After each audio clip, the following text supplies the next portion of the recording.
حبيبنا وشفيعنا رسول الله صلى الله عليه وسلم وآله الكرام وأصحابه العظام. شيء لله ولهم الفاتحة. الرحمن الرحيم. إياك نعبد ونستعين اهدنا الصراط المستقيم صراط الذين أنعمت عليهم غير المغضوب عليهم. بسم الله الرحمن الرحيم. الحمد لله رب العالمين والصلاة والسلام على سيد المرسلين سيدنا محمد وعلى آله وصحبه أجمعين. سبحانك لا علم لنا إلا ما علمتنا إنك أنت العليم الحكيم. اللهم ارزقنا فهم النبيين وحفظ المرسلين وإلهام الملائكة المقربين. اللهم افتح علينا فتوح العارفين. اللهم افتح علينا فتوح العارفين. اللهم افتح علينا فتوح العارفين. أما بعد. Assalamualaikum warahmatullahi wabarakatuh. Sampai muka surat yang kelima.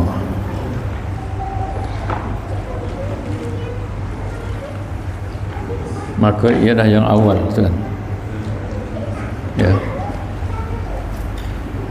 Kita ambil, maka ia dah yang awal, kita ambil itu kan? Ya. Macam mana? 6 dari atas. Baik. Baik. Kita ambil daripada maka ialah yang awal dan yang akhir dan yang zahir dan yang batin. Bismillahirrahmanirrahim. Qala al-musannif rahimahullahu ta'ala wa nafa'ana bihi wa bi'ulumihi fid darain amin ya rabbal alamin. Maka ialah yang awal dan yang akhir dan yang zahir dan yang batin. Baik. Maka ialah yakni Allah Ta'ala yang awal, artinya tidak berpermulaan. Dialah awal sebelum ada sesuatu. Faham? Apa juga sesuatu tersebut yang baru ada, maka Allah sudah ada. Itu namanya awal. Ya. Dalam pengajian ilmu sifat 20 dikatakan qidam, iaitu tidak ada awal wujud. Itu dikatakan dia yang awal. Awal artinya sudah ada sebelum ada sesuatu. Itu dikatakan awal. Dan yang akhir artinya semua ini akan binasa dan dia boleh binasa, tetapi yang akhir makna tidak akan binasa, Allah Subhanahu wa ta'ala. Itu dikatakan yang akhir artinya baqa, kekal, tidak akan binasa. Baik. Dan yang zahir, zahir makna yang nyata. Yang zahir nyata wujudnya, nyata qidamnya, nyata baqa'nya, nyata segala sifatnya, sifat nafsiyahnya, salbiyahnya, ma'aninya, maknawiyahnya bagi orang yang beriman.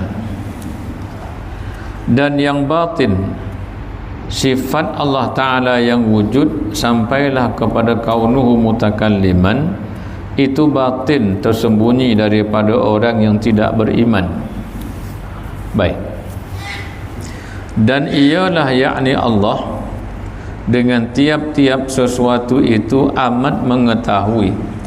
Artinya tiap-tiap sesuatu itu ialah yang wajib, yang mustahil dan juga yang harus. Itu dikatakan tiap-tiap sesuatu. Bagaimana? Yang wajib seperti sifat dan zat dirinya Allah mengetahui. Bagaimana hakikat zat dia? Allah tahu. Bagaimana hakikat sifat dia? Allah yang maha tahu. Itu dia kata amat mengetahui atas tiap-tiap sesuatu. Kemudian yang mustahil seperti isteri, Allah tahu yang dirinya tidak memiliki isteri. Anaknya begitu juga, Allah maha mengetahui bahawasanya dia tidak memiliki anak. Yang harus kita ni di bawah ta'alluq sifat ilmu Allah Ta'ala pada setiap masa, dulu, sekarang dan akan datang. Semuanya itu maklum di dalam ilmu Allah. Maklum artinya diketahui oleh Allah Ta'ala pada setiap saat tentang kita ni, daripada dulu sampailah satu saat yang orang tidak tahu melainkan Allah Subhanahu wa Ta'ala je yang tahu. Baik, itu dia kata dengan tiap-tiap sesuatu itu amat mengetahui. Baik, dan ialah yakni Allah dengan tiap-tiap sesuatu itu amat meliputi, ya, maknanya ialah sifat ilmunya tersebut ya tidak akan terlepas daripada segala maklum. Segala yang dimaklumi itu diketahui oleh Allah Ta'ala, dan pengetahuan Allah Ta'ala itu pula meliputi tanpa tersembunyi atau tertinggal satu apapun. Itu dia kata meliputi. Dan dialah yakni Allah yang terlebih hampir, dia sangat hampir daripada urat lehernya manusia. Makna kita ni yang paling dekat kita ialah nyawa kita, tapi Allah mengatakan dia lebih hampir daripada urat leher kita sendiri, lebih hampir daripada nyawa kita sendiri. Ini kata ulama sufi ibarat daripada af'al dia. Artinya af'al dia itu berlaku pada setiap saat. Segala perbuatan kita itu adalah asar daripada perbuatan dia. Jadi boleh lepas atau tidak kita lari daripada Allah Ta'ala? Tak boleh lepas walau sesaat sekalipun. Itu dia kata kami lebih hampir daripada kamu, kami hampir kepada kamu lebih hampir daripada hampirnya urat leher kamu sendiri. Makna nyawa kamu tu dalam diri kamu, tapi kami lebih hampir daripada itu. Baik. Hampir ni apa dia? Yakni af'al dia sentiasa bersama dengan kamu. Karena af'al itu sendiri dia terkait dengan sifat ilmu Allah Ta'ala. Tidak akan berlaku satu-satu af'al itu melainkan di dalam pengetahuan Allah. Itu dia kata bahawa manusia ini senantiasa diliputi oleh ilmu Allah Ta'ala. Buktinya ialah dengan berlaku segala af'al, sehingga Allah mengatakan kami lebih hampir daripada nyawa kamu sendiri, karena af'al kami bersama dengan kamu pada setiap saat. Baik. Dan hanya sesungguhnya yang mendindingkan dia, yakni mendindingkan dia itu waham. Yang mendindingkan dia itu waham, ya. Yakni yang mendindingkan kita dengan Allah Ta'ala ni, antara makhluk terdinding dengan Khalik penciptanya, itu waham. Yakni waham apa dia? Kecelaruan. Waham, kecelaruan. Yang bangsa aghyar artinya ialah yang dinisbahkan kepada ghairullah, makna segala yang selain daripada Allah Ta'ala. Itu semua aghyar. Dia satu kecelaruan yang kita kata tidak wujud pada hakikat, ya. Itu mendindingkan. Karena hijab ini ialah hijab, sama ada hijab zulmani atau hijab nurani. Hijab zulmani artinya ialah hijab bentuk kegelapan, yakni jahil. Hijab nurani ini ialah hijab yang bangsa nur. Ini terhijabnya, yakni orang yang mengaji ilmu tauhid, mengaji ilmu syariat, kadang-kadang terdinding bukan dengan sebab dinding daripada kegelapan jahil, tetapi terdinding dari sebab nur yang terlalu terang. Walhal dikatakan dinding itu cuma wahmi, benda yang tidak jelas, kecelaruan semata-mata, hakikatnya tidak wujud. Baik, itu yang mendindingkan seorang salik, seorang hamba kepada Tuhan. Yang bangsa aghyar, dia itu ialah ma siwallah, selain daripada Allah. Dia aghyar, tipu daya. Tapi aghyar ni maknanya ialah ghairullah, segala yang selain daripada Allah Ta'ala. Itulah yang akan mendinding kita. Yang adamiyah, yang bangsa tidak ada, maknanya dia tu sebenarnya adamiyah mana tak wujud langsung. Tak wujud langsung. Dan di mana tinggalnya? Waham tadi, kecelaruan yang ghairullah, yang dia hakikatnya tidak wujud sama sekali. Tapi di mana dia berada, di mana dia mengganggu? Pada hati kita, iaitu di dalam qalbun jasmani nama dia. Dalam qalbun jasmani artinya seketul daging yang sebelah kiri ini ditunggu oleh qalbun rohani dia. Adanya roh, adanya nafsu, adanya akal.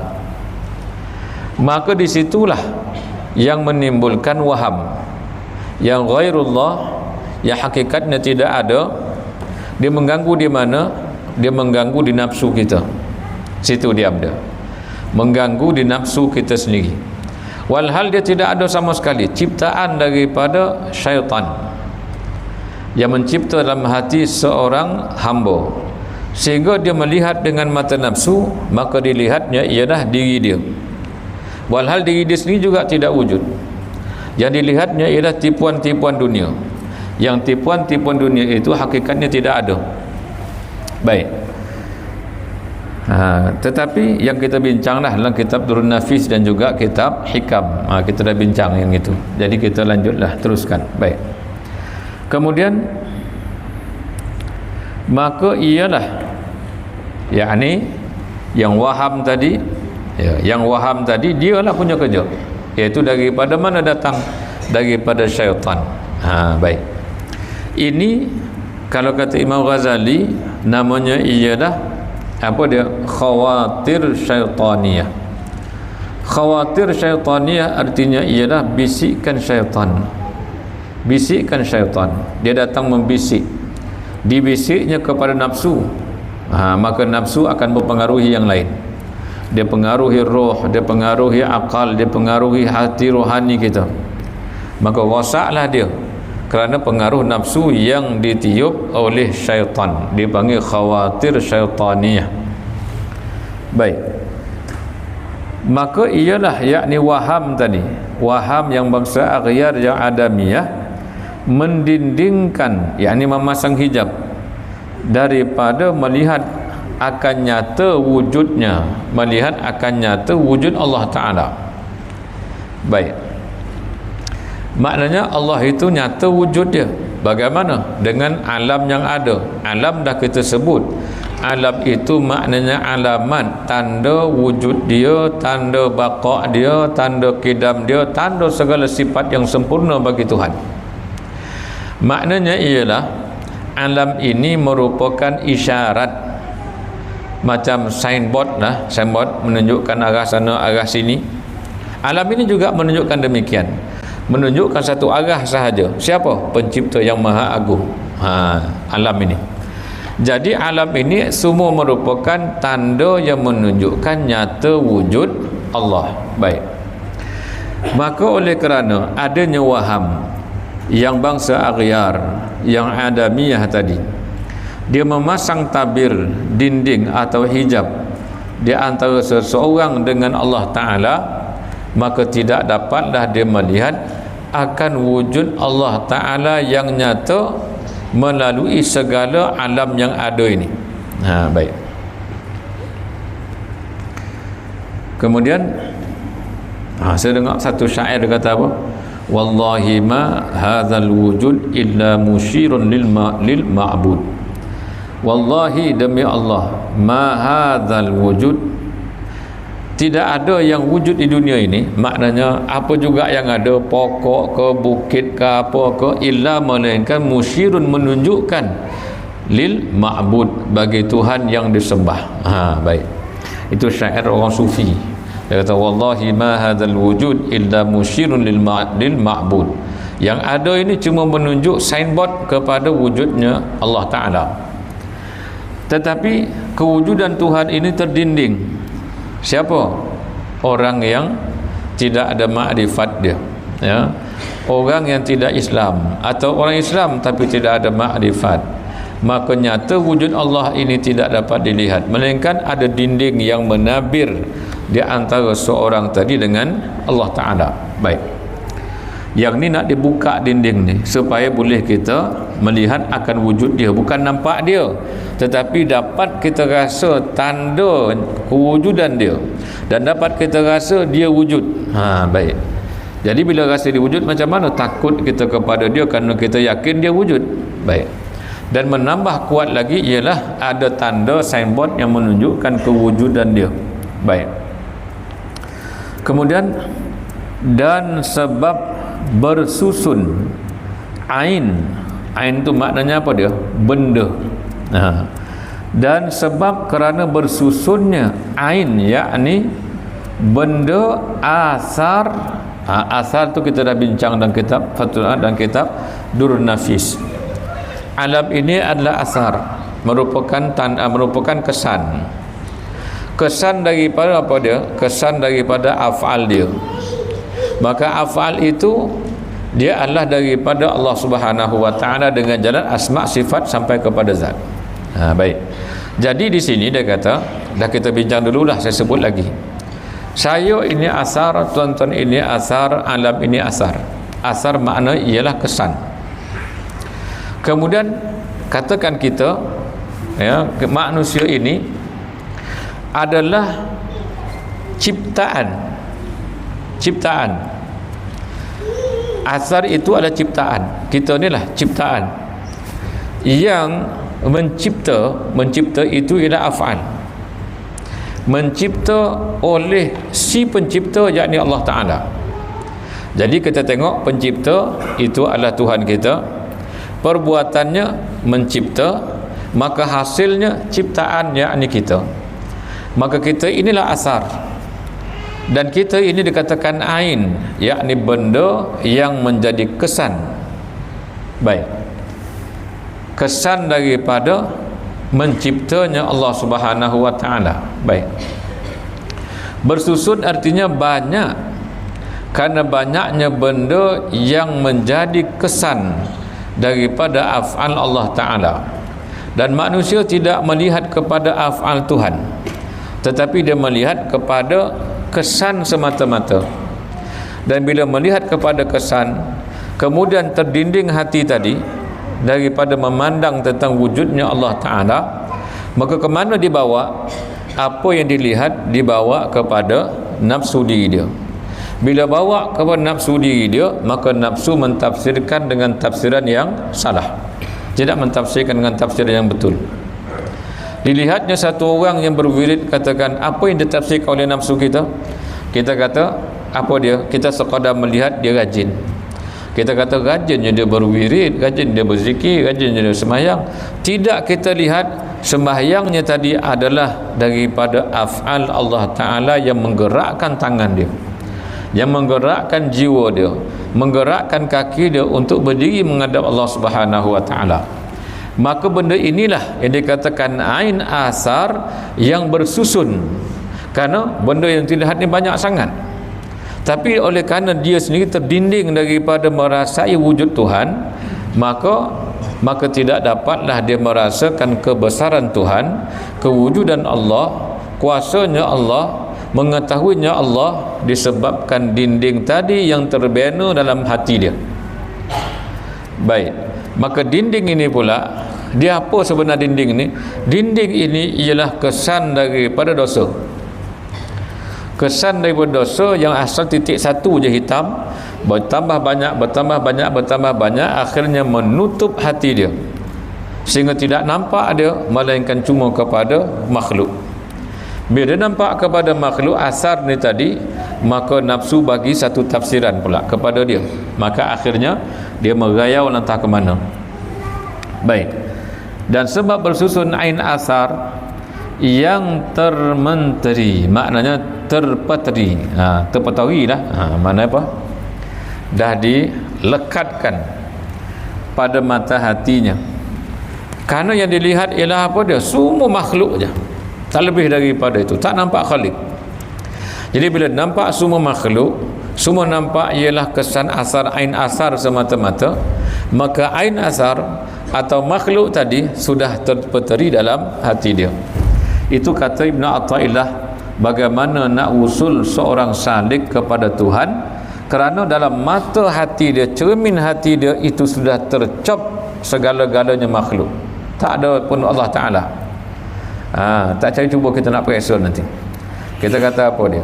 Rajin usaha pasti berjaya pula. Mana letaknya Allah Ta'ala? Baik. Kalau kita usaha salah lah pula. Tak salah pun. Kita diperintah oleh Allah untuk berusaha. Tetapi tidak kita pandang kepada usaha tersebut. Kerana ramai orang berusaha tapi lingkup juga. Kan? Ramai orang nak jadi kaya, tak kaya-kaya juga. Ada orang macam-macam, orang yang sakit nak sihat, tak sihat-sihat juga. Macam-macam usaha, kan? Dia jaga kesihatan dia, Kamil hebat lagi, dia mati lebih awal daripada orang tak jaga kesihatan. Baik. Sebab kerana menentukan apapun Allah Ta'ala. Baik, oleh kerana itu jangan terdinding oleh ain asar tadi. Dan kesemuanya ini katanya yang terpeteri pada mata hatinya, sudah diterkatkan pada mata hati. Tak dapat dia pandang yang lain, melainkan dia pandang kepada nafsu diri dia. Tidak pandang kepada hakikat diri dia, tapi pandangnya pada nafsu dia semata-mata, yang bukan diri dia. Nafsu itu bukan diri dia, yang diri dia ialah roh dia, jadi tadbir langsung oleh Allah Ta'ala.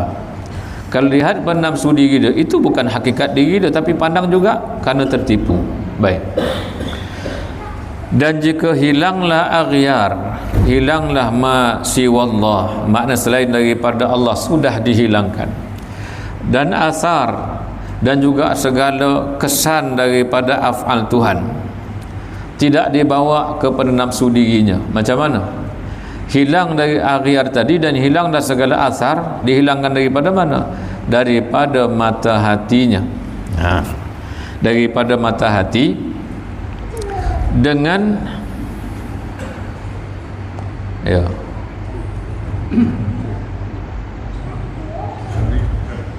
dicarikan, betul, bukan dijarakkan ni. Dia sini titik satu, dia betul dicarikan.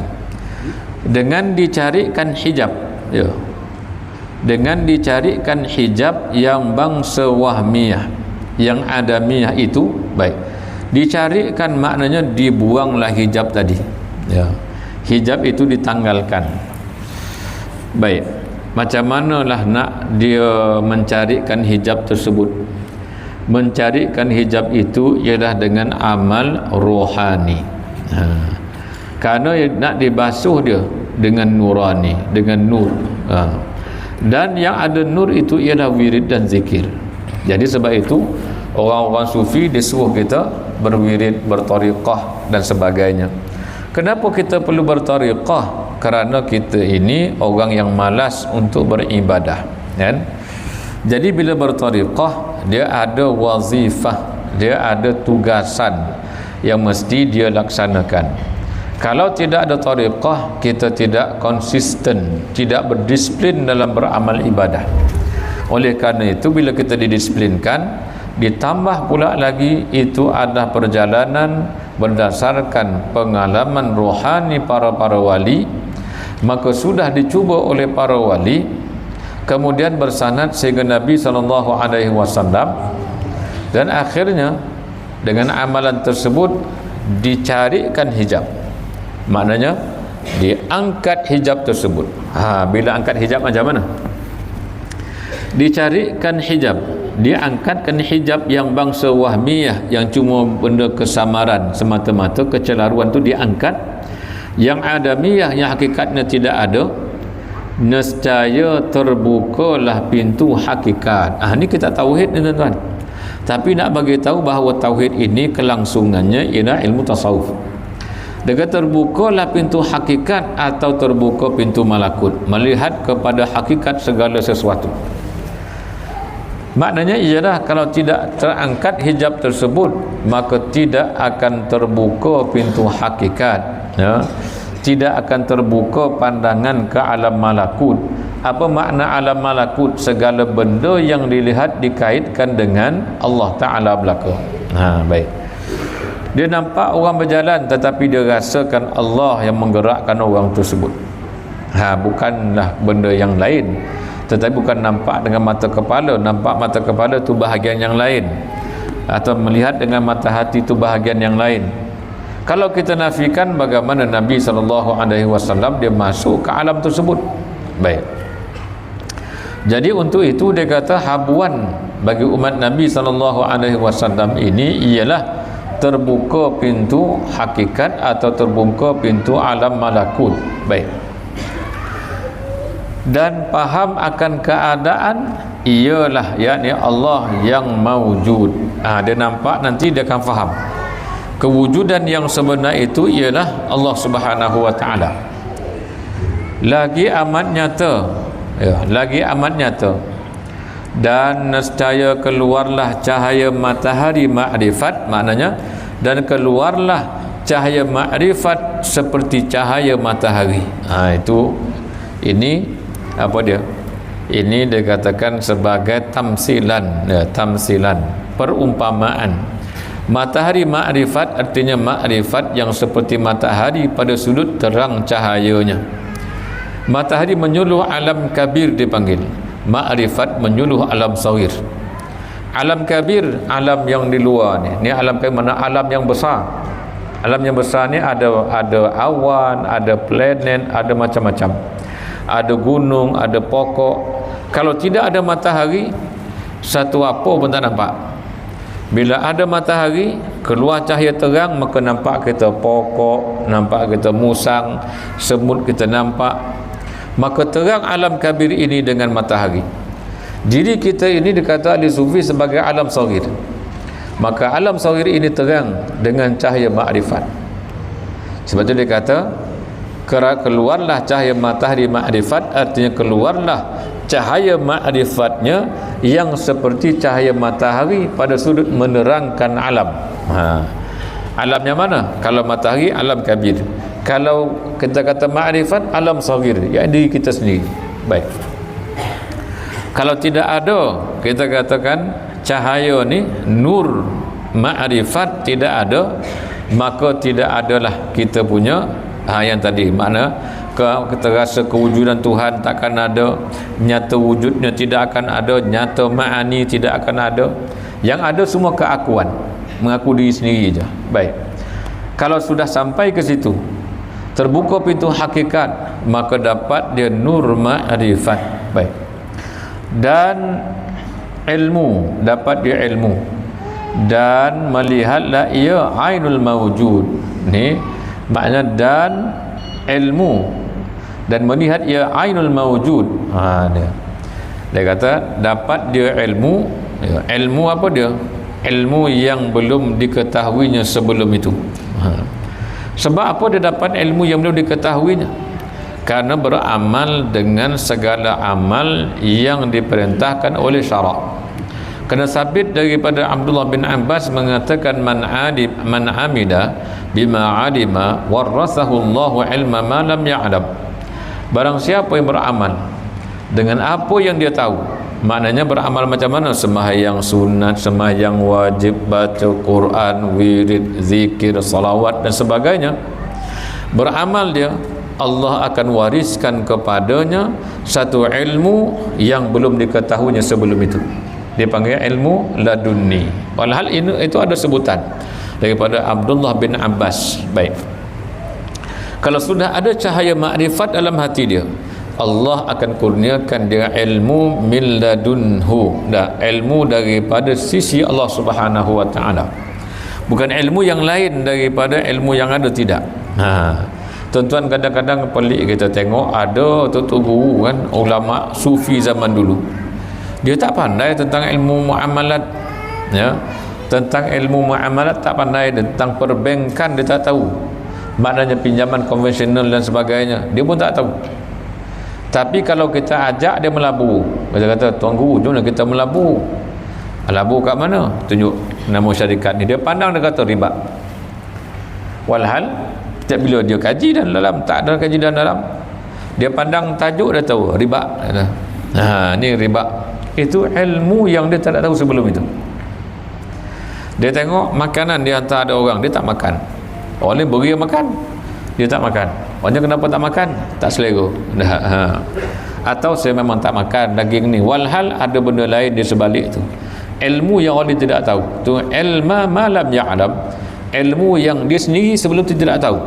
Tapi oleh kerana beramal, beribadah, rajin melaksanakan amal syariat, maka Allah akan kurniakan ilmu yang belum pernah dia tahu. Baik. Itu datang daripada mana? Daripada nurul ma'rifat. Baik. Nur ma'rifat itu datang daripada mana? Terangkatnya hijab tadi, sehingga kenal dia akan hakikat. Bagaimana terangkatnya hijab? Dengan amalan tadi itu, amalan wirid, zikir, tariqat dan sebagainya lah. Baik.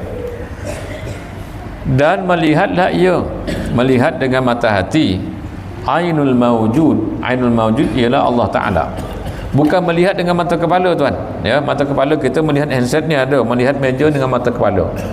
Melihat Allah Ta'ala dengan mata hati artinya ialah merasai kewujudan dia. Bagaimana cara memandang? Memandang tadi dengan memandang kepada asar dengan mata kepala, kemudian dibawa ke dalam hati kita ni, ditujukan kepada roh. Roh kita itu ialah amrul rabbi daripada tadbir Allah Ta'ala. Kalau bawa nafsu, tak mau jadi. Takkan dia merasai kewujudan ainul mawjud, yakni Allah Ta'ala. Baik. Jadi ringkasnya macam mana? Ringkasnya begini. Dan melihatlah ia dengan mata hatinya akan kebesaran ainul mawjud, yakni Allah Subhanahu wa Ta'ala. Maknanya kebesaran Tuhan itu dapat dilihat dengan mata hati. Melihat dengan mata hati itu artinya merasai dengan mata hatinya akan kewujudan dan kebesaran dan kesempurnaan Tuhan yang disembah. Kalau tak ada rasa dah tuan-tuan, kan? Sembahyang kita sampai 10 rakaat, 20 rakaat, tak ada rasa apa-apa pun, tak rasa letih ada. Kenapa rasa letih? Karena kita rasa kita lah yang melakukan semuanya, bukan Allah Ta'ala. Baik, bila sampai satu saat bagaimana? Sampai satu saat merasa rindu kepada Allah Ta'ala. Itu belum ada lagi lah, ya. Itu mungkin kita tak ada lagi rasa rindu kepada Tuhan ni. Sebab apa tak ada rindu kepada Tuhan? Kita tidak ada rasa. Kita tidak ada rasa kebesaran dia, kehebatan dia, kesempurnaan dia, kasih sayang dia, mahabbah dia, tak ada. Bila tidak ada, tak ada rasa apalah. Makin banyak ibadah, kita rasa makin meletihkan. Baik. Kemudian yang terlebih daripada mengambil dalil atasnya. Baik. Ini dia kata sampai saat ni cerita sampai satu saat sudah memiliki ma'rifat. Ma'rifat di sini yang status pandang sampai kepada hakikat ni, itu ma'rifat khassah nama dia, yang sudah disebut dalam pengajian hikam, ma'rifat khassah. Inilah jalan mendapatkan, ya. Jadi tuan-tuan, sebab itu kalau kita mengaji ilmu tauhid, dia memang ada kemuncak dia. Kemuncaknya ialah masuk kepada ilmu tasawuf. Tu. Sebab itu ni Syekh Daud Al-Fatani, dia baca ni kitab tasawuf, ni kitab tauhid, tapi dia akan cenderung membawa kepada tasawuf. Jadi kalau kita baca yang ini, kita padukan dengan Durrun Nafis dan juga Al-Hikam, dia akan mengawal. Dia akan jadi pengawal supaya kita tidak terlanjur ke kanan atau terlanjur ke kiri atau masuk gaung, tak, kerana dia adalah pengawal dia tauhid ni. Baik. Yang masalah kalau tidak ada tauhid. Tidak ada tauhid, dia rasa dia pula Tuhan sudahnya. Baik. Dan melihatlah ia, yakni seseorang tadi akan ainul mawjud, yakni Allah Ta'ala yang terlebih, ya, daripada mengambil dalil atasnya, atas wujudnya ainul mawjud. Baik, yang saya cuba dapatkan bahasa agak mudah tuan, ya. Dia kata melihatlah ia seseorang tadi dengan mata hatinya, ainul mawjud, yakni Allah Ta'ala artinya kebesaran Allah, kewujudan Allah, kesempurnaan Allah, kasih sayang Allah, apa juga yang baik-baik yang terkait dengan Tuhan dia, maka dapatlah mata hatinya atau ainul basirahnya memandang atau syuhud bahasa tasawuf, tentang kebesaran Allah Subhanahu wa taala yang terlebih daripada mengambil dalil atasnya. Maknanya bagaimana? Kalau kita nak rasakan ini, kita kena memandang kepada mana? Memandang kepada asar tadi. Pandang kepada manusia, maka dapatlah kita rasakan kehebatan Allah Ta'ala. Itu asas dia. Baik. Tapi sudah terbuka pintu hakikat, tadi dia kata terbuka pintu hakikat, atau istilah yang lain dikatakan terbukalah pintu malakut. Baik, maka terangkatlah hijab hati dia, maka dalil ini sudah diketepikan, tidak lagi mandang kepada alam ini. Contoh tuan-tuan, ya, kita ada orang rumah kan, perlu tak kita minta bukti yang dia sayang kat kita sekarang ni, setelah berkahwin kata 20 tahun, 30 tahun, 40 tahun, 50 tahun ni, nak bukti juga lagi ke? Tapi masa mula-mula kahwin je dah, mula kenal makin. Nak bukti dah. Nak bukti. Apakah tanda yang kau sayang dengan Dan? Contohlah kan. Dia kata, Dan masak kau lagi. Contohlah.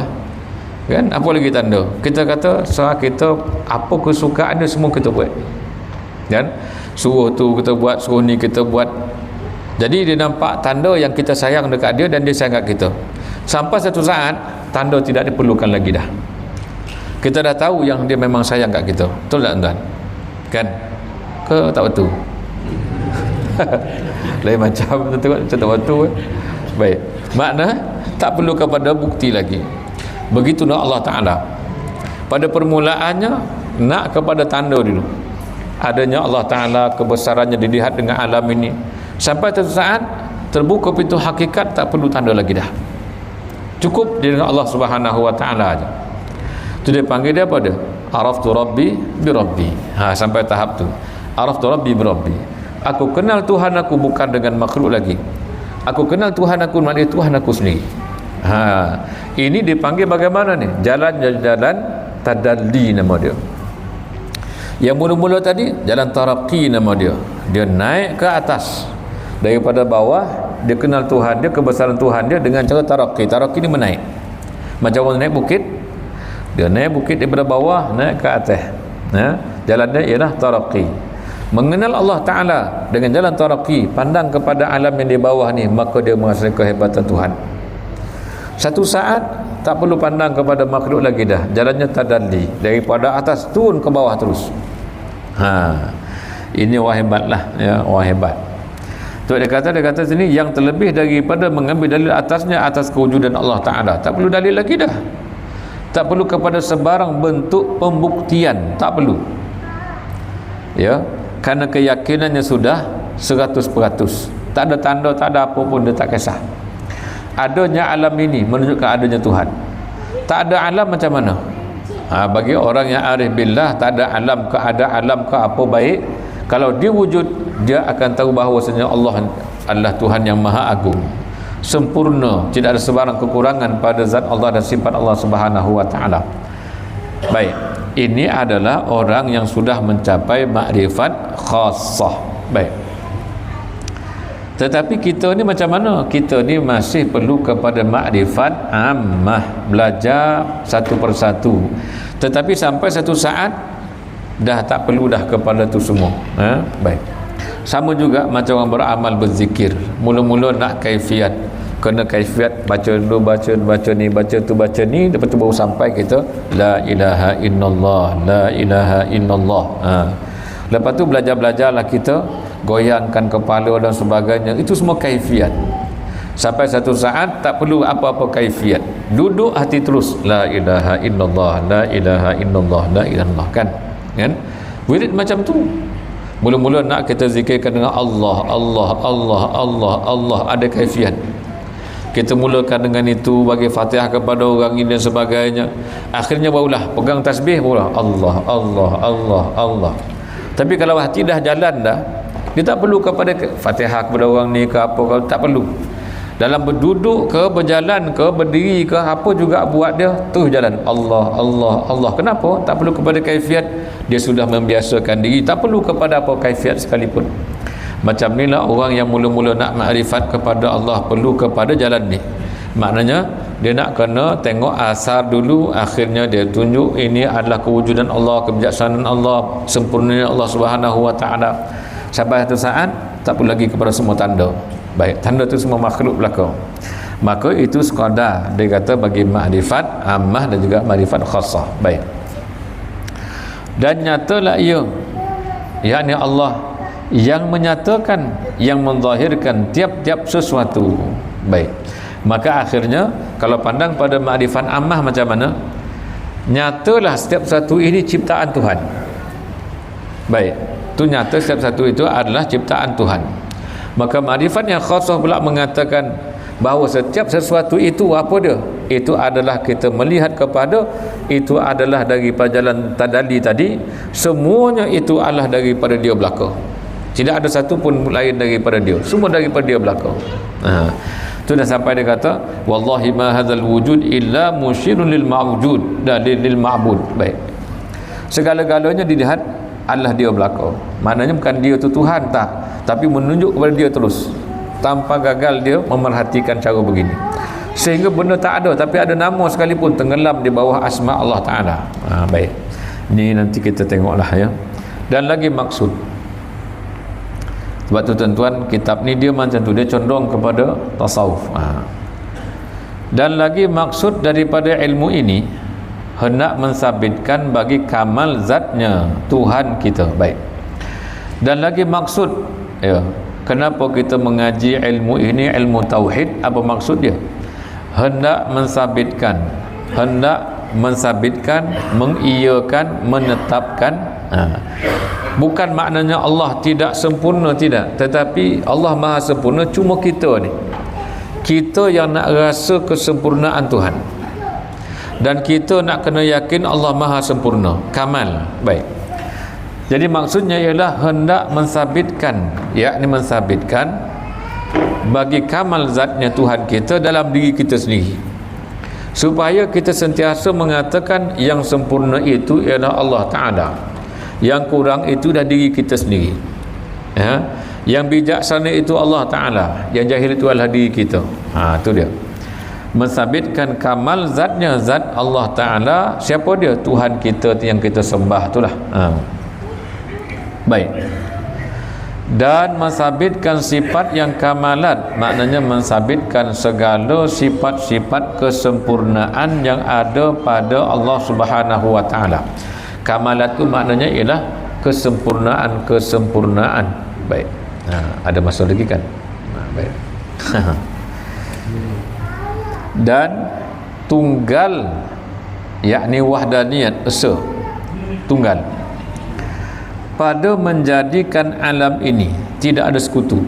Ini kata la ilaha illallah wahdahu la syarikalah, yang kita baca lepas semayang tu. Apa kata Imam Ad-Dusuqi?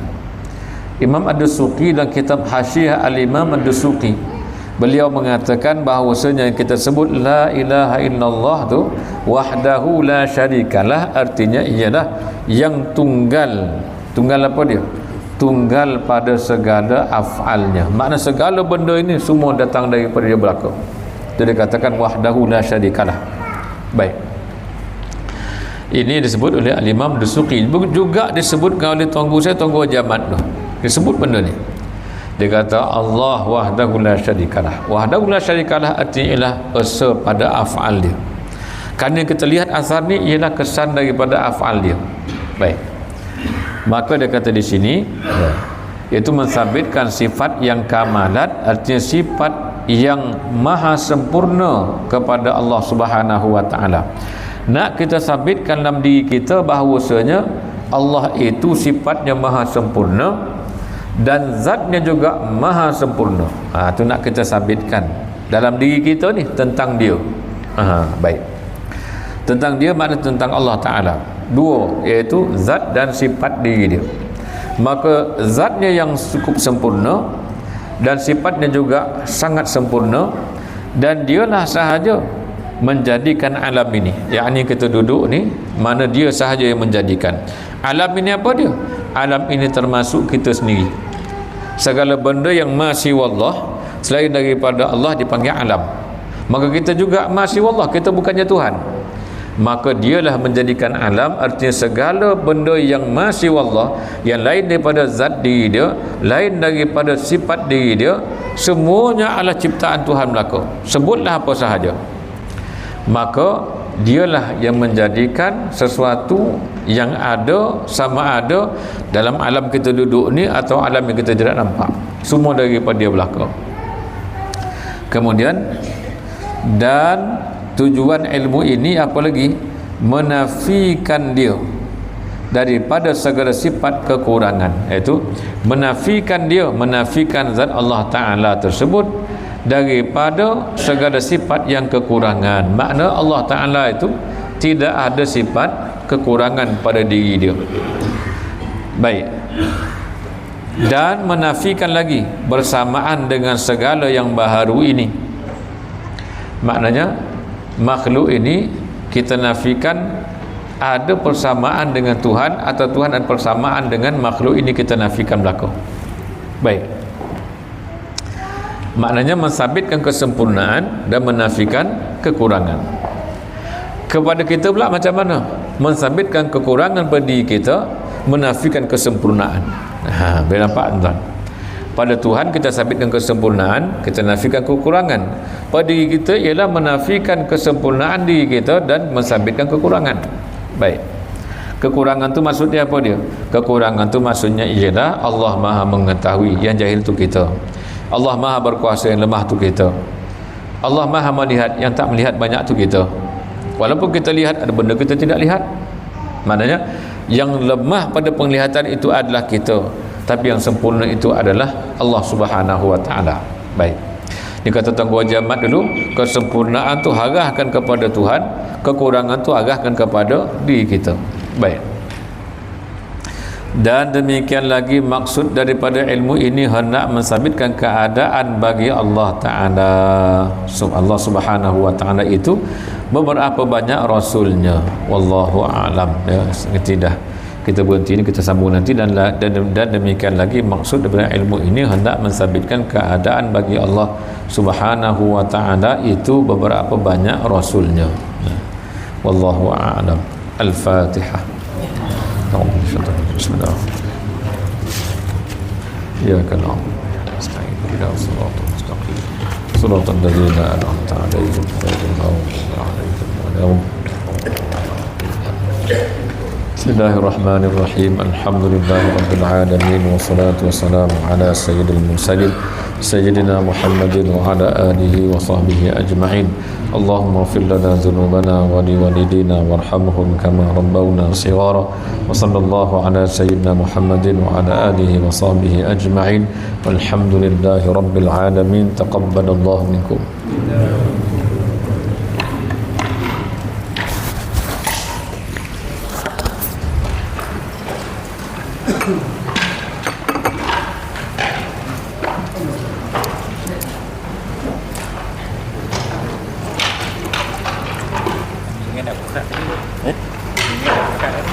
Tak apa.